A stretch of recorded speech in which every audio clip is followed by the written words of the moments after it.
സ്ത്രീകളുടെ ഇടയിൽ ഇറങ്ങി തിരിച്ചിട്ടുള്ള ഒരു സ്ഥാനാർത്ഥി നമുക്ക് വന്നിട്ടുള്ളത് തീർച്ചയായും നമ്മൾ സ്ത്രീകളോടൊപ്പം നിൽക്കുന്ന ഒരു MLA ആയി മാറും.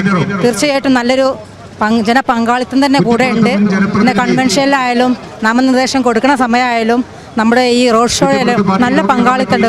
തീർച്ചയായും നല്ലൊരു വിജയം തന്നെ ഉണ്ടാവുമെന്ന് പ്രതീക്ഷ. നമുക്കറിയാം നമ്മുടെ കേരളത്തിലെ കഴിഞ്ഞ 10 വർഷത്തെ ഭരണകാലം എങ്ങനെയാണ് ജനങ്ങൾക്ക് മുന്നോട്ട് വെച്ചിട്ടുള്ളത് എന്നുള്ളത്. അതുപോലെ തന്നെ ഒരു മാറ്റം കോട്ടക്കൽ മണ്ഡലത്തിനെയും കൊണ്ടുവരണം. കോട്ടക്കലിലും നല്ലൊരു മാറ്റം കൊണ്ടുവരണം. സ്ത്രീകളുടെ യഥാർത്ഥ പ്രശ്നങ്ങൾ മുന്നോട്ട് വെച്ച് അതുപോലെ തന്നെ ബാക്കിയുള്ള സാധാരണ ജനങ്ങളുടെയും പ്രശ്നങ്ങൾ മുന്നോട്ട് വെച്ചുകൊണ്ടിട്ട് നമ്മൾ ഇത്തവണ വോട്ട് പിടിക്കാൻ ഇറങ്ങുകയാണ്.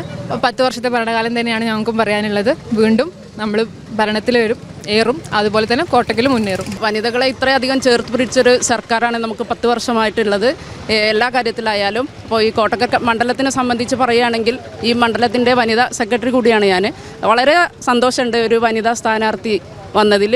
അപ്പോൾ അതുപോലെ തന്നെ ഞങ്ങൾ ഇനി മുമ്പോട്ടുള്ള ദിവസങ്ങളിൽ ഒത്തൊരുമിച്ച് മുഴുവൻ വനിതകളെ കൊണ്ടും വോട്ട് ചെയ്യിപ്പിക്കാനുള്ള എല്ലാ ശ്രമത്തിലാണ് ഞങ്ങൾ. എല്ലാ കാലത്തും വരെ മറ്റുള്ളവർ പിന്നാലെ നടന്നിട്ട് ഞങ്ങൾ എല്ലാ കാര്യങ്ങളും ചെയ്യാനാണ്.